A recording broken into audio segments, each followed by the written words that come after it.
Malegaon blast की नई पटकथा लिखने वालों के लक्ष्यों को जानिए। सोचिए, टारगेट पर कौन कौन लोग थे। मोहन भागवत, योगी आदित्यनाथ, असीमानंद, साध्वी प्रज्ञा यानी हिंदुत्व के प्रबल और प्रखर चेहरे। सितंबर 2008 में मालेगांव ब्लास्ट होता है। गौर कीजिए, समझिए कि टारगेट कहां था। मोहन भागवत तब संघ के अग्रणी नेता थे और के सुदर्शन की जगह संघ प्रमुख बनने वाले थे। मार्च 2009 में भागवत संघ प्रमुख बने भी।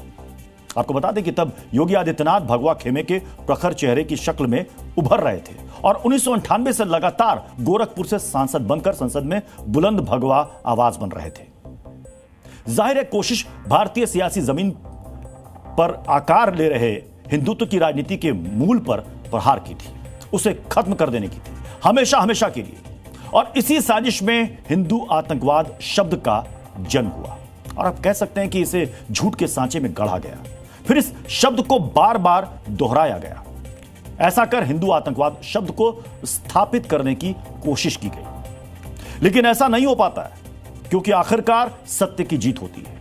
अदालत के फैसले के बाद योगी आदित्यनाथ कहते हैं, मालेगांव विस्फोट प्रकरण में सभी आरोपियों का निर्दोष सिद्ध होना सत्यमेव जयते की सजीव उद्घोषणा है। यह निर्णय कांग्रेस के भारत विरोधी, न्याय विरोधी और सनातन विरोधी चरित्र को पुनः उजागर करता है, जिसने भगवा आतंकवाद जैसा मिथ्या शब्द गढ़कर करोड़ों सनातन आस्थावानों, साधु संतों और राष्ट्र सेवकों की छवि को कलंकित करने का अपराध किया है।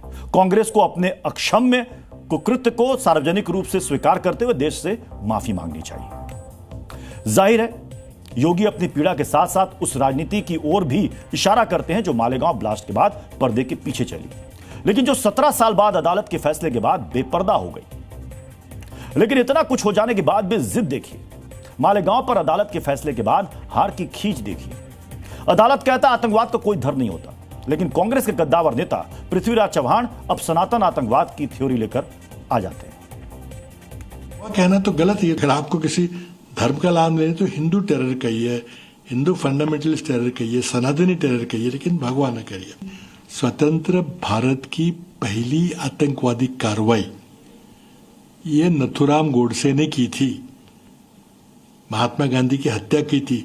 नथुराम गोडसे कौन से धर्म का व्यक्ति था? क्या उसने महात्मा गांधी को गोली मारने से अपना धर्म परिवर्तन कर लिया था? और अब पूरी क्रोनोलॉजी को समझिए, हिंदुत्व के खिलाफ नैरेटिव सेट करने की मंशा को समझिए।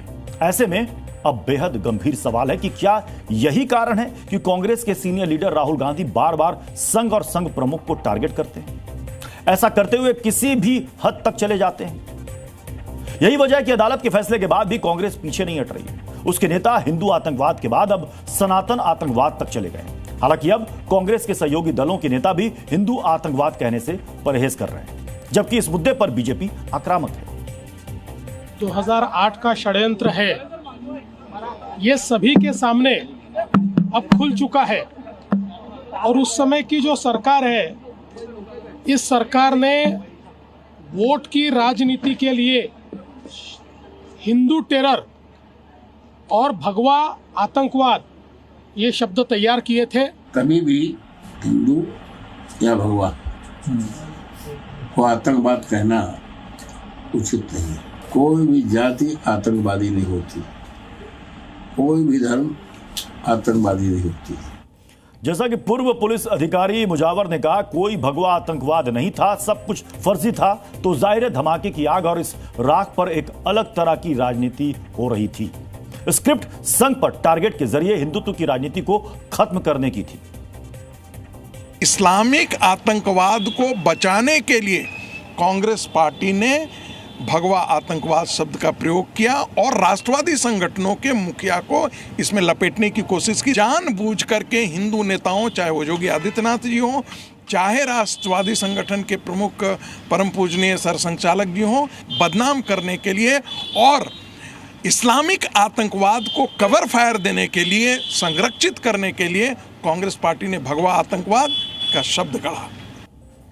उस धमाके में 6 बेगुनाहों की मौत हो गई थी और 101 लोग घायल हुए थे। यह बड़ी जनहानि थी, लेकिन सोचिए अगर धमाके के बाद के मंसूबे कामयाब हो गए होते तो क्या होता। मुमकिन है कि कांग्रेस की राजनीति को यह रास आता, लेकिन दो समुदायों के बीच भी इसका कितना बुरा असर हो सकता था। आपसी द्वेष किस हद तक बढ़ सकता था, शायद भागवत और योगी के कद को देखते हुए अफसर तब कदम पीछे खींच गए। लेकिन फिर से सवाल वही है कि अगर ऐसा हो गया होता तो सोचिए कि क्या होता।